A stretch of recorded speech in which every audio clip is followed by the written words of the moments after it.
जब हम फ्रिज लेने जाते हैं तो वहाँ पे फ्रिज बेचने वाला ये कहता है कि इस फ्रिज में स्टेबलाइजर लगा होता है, मतलब इस फ्रिज में स्टेबलाइजर लगा हुआ है, आपको अलग से स्टेबलाइजर नहीं लेना है। तो आज हम लोग यही क्लियर करेंगे, क्या सच में कंपनी अब हमारे फ्रिज में अब स्टेबलाइजर लगा के दे रही है। ये आज हम लोग क्लियर करेंगे कि सच में दे रही है या फिर सिर्फ वैसे ही सी बात है। तो आज हम लोग इसी क्लियर करेंगे कि क्या हमारे फ्रिज में स्टेबलाइजर लग के आ रहा है इस टाइम या फिर अलग से लगाना ज़रूरी है। तो मैं आपको बता दूं कि ये जो लिखा होता है ना कि जो हमारे फ्रिज में जो ये फ्रिज के गेट पे लिखा होता है कि इसमें स्टेबलाइजर लगाने की ज़रूरत नहीं है, इसमें स्टेबलाइजर है, तो इसका मतलब ये है कि इसमें स्टेबलाइजर है। ये मतलब स्टेबलाइजर का कोई सिस्टम ट्रांसफार्मर वगैरह लगाया गया है, स्टेबलाइजर लगाया, ये ऐसा कुछ भी नहीं है।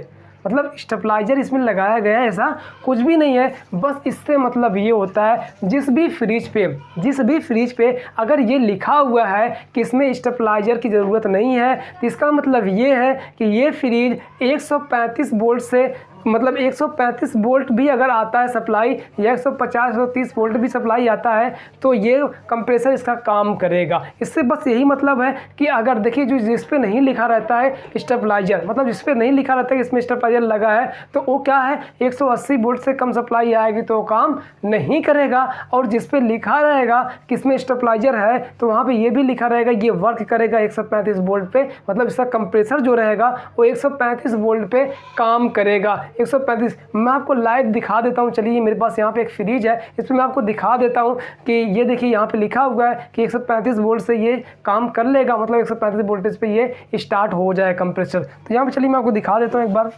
यहाँ पे देखिए जो स्टिकर लगा हुआ है इस पर लिखा है वर्क विथआउट स्टेबलाइजर।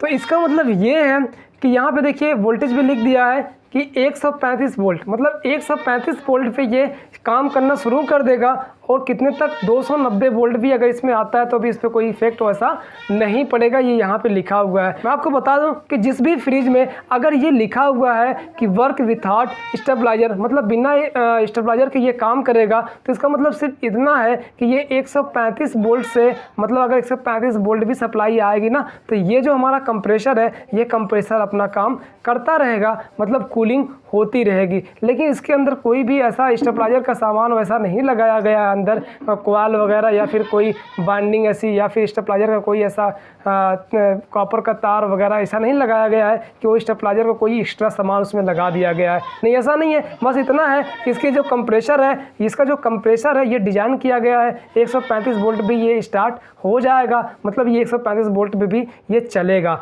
तो इसका मतलब यही है कि ये 135 वोल्ट से लेकर के 190 वोल्टेज, मतलब 290 वोल्टेज तक ये काम करेगा अच्छी तरीके से, में कोई प्रॉब्लम नहीं आएगी। तो आपने देख भी लिया कि फ्रिज में लिखा था कि विथआउट स्टेबलाइजर ये वर्क करेगा, मतलब कि ये 135 वोल्ट पे ये काम करेगा। बट मैं एक चीज़ यहाँ पे आपको बता दूँ कि ये जितनी कूलिंग स्टेबलाइजर अलग से अगर लगा देते हैं ना, तो जितनी कूलिंग उस पर करेगा स्टेबलाइजर लगाने के बाद उतनी कूलिंग ऐसे नहीं कर पाएगा। मतलब ये है कि इसको अगर 200 वोल्टेज के आसपास में मिलता है ना तो ये अच्छी कूलिंग करेगा, उससे भी अच्छी जितना 135 वोल्ट या 140 वोल्ट मिल रहा था। तो इसलिए आपको स्टेबलाइजर अगर फ्रिज में लगा देंगे तो उस फ्रिज के लिए अच्छा रहेगा। और अगर स्टेबलाइजर नहीं लगाएंगे तो कभी कभार ये जो लिखा है ना, कभी कभार ये भी फेल हो जाता है। मतलब अगर कभी कभार इसमें 160 वोल्ट 150 वोल्ट भी आता है ना जिस पे लिखा है, तब भी ये नहीं चल पाता है कंप्रेसर, कभी कभार ऐसा होता है। लेकिन आपको क्या करना है कि इस पर नहीं जाना है। यहाँ पे जो लिखा है कि स्टेबलाइजर